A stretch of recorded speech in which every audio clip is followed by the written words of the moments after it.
Okay, our next question is prove that n squared plus n is divisible by or is a multiple of 2. Our first step is to prove that the statement works for the first term. By this, we just simply have to set n equal to 1. So we get 1 squared plus 1 equals 2. And as you can see, if you just factor out the 2, you can tell that this is a multiple of 2.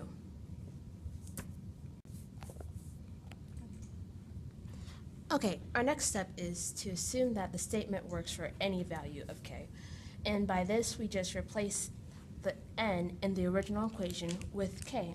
So we get k squared plus k equals the multiple of 2. And w just means any whole number. Okay, for our last and final step, we just have to prove that this statement holds true for the next term, or in other words, the k plus 1th term. And in this, we just replace k plus 1 into our original equation. So we just have k plus 1 squared plus k plus 1. After this, we just have to factor it out, and we get k squared plus 2k squared plus 1 plus k plus 1. And then we just simplify, and we get k squared plus 3k plus 2. I know after this it might seem difficult that you could get a multiple of 2 out of this equation, but all you have to do is rearrange it. So we can make k squared plus 2k squared plus k plus 1. Now if we just rearrange the equation again, we can have k squared plus k plus 2k plus 1. And you can just apply your earlier equation in the second step, where we had k squared plus k equals 2w, and just substitute that in here. So we get 2w plus 2k, and very sorry, that's supposed to be a 2 plus 2. And as you can see, if you just factor out the 2 in all the variables, you can get w plus k plus 1. And that solves your equation, because it doesn't matter what's in the parentheses. As long as there's a 2 outside of it, it proves that it is a multiple or divisible of 2. Okay, so this is going to be a problem. 2 to the power of n is greater than n. And what we're going to do in this first step here is we're just going to prove that it works for the first term. So I'm going to replace 1 with the n of the equation. So 2 to the power of n is greater than 1. And so that's 2 is greater than 1, which is correct. Oh, right. No. Okay, for this next step, we're going to assume that the statement works for any value of k, which means I'm going to replace k in for the n in this equation. So it'll become 2 to the power of k is greater than k. For this final step, we're going to prove that the statement holds true for the next, or k plus 1 term. So what we're going to do is I'm going to first replace k plus 1 into 4k. So 2 to the power of k plus 1 is greater than k plus 1. Well, first what I'm going to do is I'm going to move this one over here. 2 to the power of k is greater than k. And I'm going to multiply both sides by 2. So 2 times 2 to the power of k is greater than 2k, because I want this to look like this. And so when you multiply that 2, it becomes 2 to the power of k plus 1. And this is still 2k. And now what we're going to do to get here is we're going to use the transitive property. Because 2 to the power of k plus 1 is greater than, this becomes k plus k, which means it can be greater than k plus 1. Because we know that k is greater than 1, and if you have k plus k, and if this whole thing is greater than k plus k, which is obviously greater than k plus 1, then the transitive property will state that this whole value can be greater than this value, which is this last step here. And so you've proven that for the k plus 1 term, it works. Like my mind where I'm going, the women, the shorties know nothing about. Okay, so now we're going to work on the problem. Prove that 9 to the power of n minus 1 is a multiple of or divisible by 8, given that n is greater than or equal to 1 or a counting number.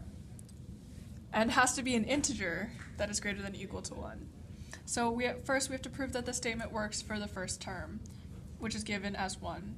So 9 to the first minus 1 is equal to 9 minus 1, which is equal to 8, which is equal to 8 times 1, or 8 times any whole number, and therefore a multiple of 8. So for the second part, we must assume that the statement holds true for any value k, given that k is an integer that falls within the domain of n, which is greater than or equal to 1. So essentially in this step, all we're going to do is replace the n with a k so that we can use the expression to substitute in the third part of the mathematical induction.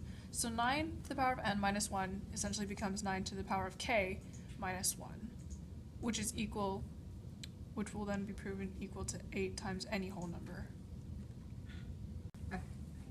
So for the third statement, we're going to prove that the statement holds true for the next term, or the k plus 1 term. So we're going to replace k plus 1 into our original equation. So 9 to the n minus 1 then becomes 9 to the k plus 1 minus 1. And we're going to prove that this is a multiple of 8, using our equation from step 2 as a substitution later. So we have to manipulate the equation so that we end up with an 8 that we can pull out later. So because of the 9 coefficient, we're going to add and subtract 9 to the equation. So what we get is 9 to the k plus 1 plus 9 minus 9, which equals 0 and doesn't change the equation, minus 1. Now we can group these terms so that we can pull out an 8. We're going to group this term and this term, which then becomes 9 to the k plus 1 minus 9 plus 9 minus 1. We can then simplify this to 9 to the k plus 1 minus 9 plus 8. Using the law of exponents, we can pull out from this k plus 1 that is on the base of 9 as 9 times 9 to the k power minus 9 plus 8. We can then factor out a 9 from these first two terms. So 9 times 9 to the k minus 1. So going from here, we see this 9 to the power of k minus 1. And if we go back to our second statement, we see that we assumed that 9 to the k minus 1 is 8 equals 8 times any whole number. So then we're going to substitute this as 9 times 8 times some whole number value plus 8. And now we can factor out the 8 from the entire expression to get 8 times 9 times any whole number plus 1. Now we don't necessarily care about this whole number, we just care that it's being multiplied by 8. And by showing that it is being multiplied by 8, we assert that the statement 9 to the power of k plus 1 minus 1 is indeed a multiple of or divisible by 8. I know the storm is coming, my pockets keep telling me it's gonna shower. So knowing the 3 steps now needed to prove an inequality using mathematical induction, we're going to do a practice problem. So we're going to prove that n factorial is greater than 2n, given that n has to be greater than or equal to 4. So the first step is that we're going to prove that the statement works for the first term. The first term, according to our given information, is 4, because n has to be greater than or equal to 4. So therefore we're going to plug in 4 for n. So we have 4 factorial is greater than 2 to the power of 4. Now 4 factorial just means 4 multiplied by all the counting numbers down to 1.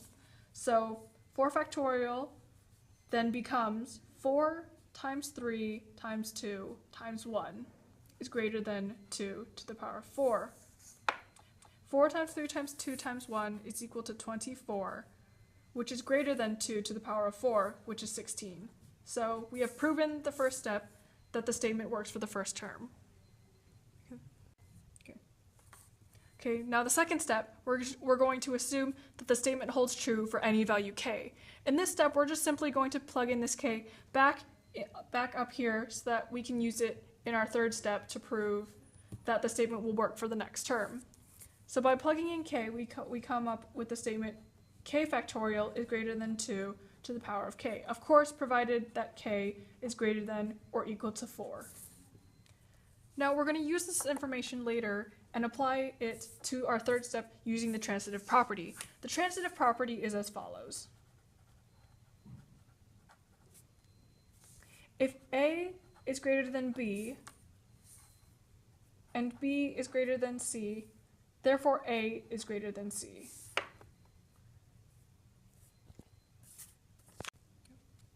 Okay, so we're going to prove that the statement now holds true for the next, or the k plus 1 term. So we're going to plug in k plus 1 into our original equation, coming up with k plus 1 factorial is greater than 2 to the power of k plus 1. Now, we're going to have to go back to step 2 over here with our generated statement and rewrite it. So k factorial is greater than 2k. Now we want to transform this equation into this equation so that we can then use the transitive property to prove that this statement holds true.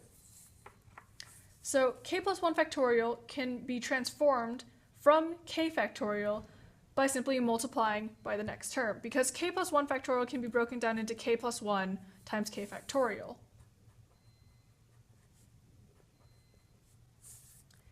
And we have to multiply both sides in order to keep the inequality true. Now we can do this because we know over here that k has to be greater than or equal to 4, and any value greater than or equal to 4 that is added to 1 is positive, and therefore we do not need to be concerned about the sign. So we can simplify this now as k plus 1 factorial is greater than 2k times k plus 1. So now that we have this, we can assign each value in our statement a letter, where this is going to be A, this is going to be B,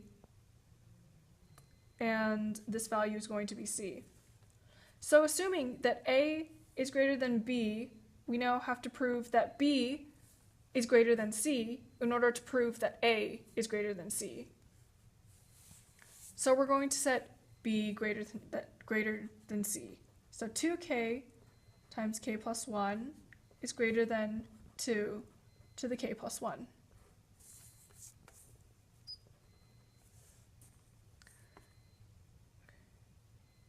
Now we want to try to get both sides to have 2k so that we can cancel out the 2 to the power of k.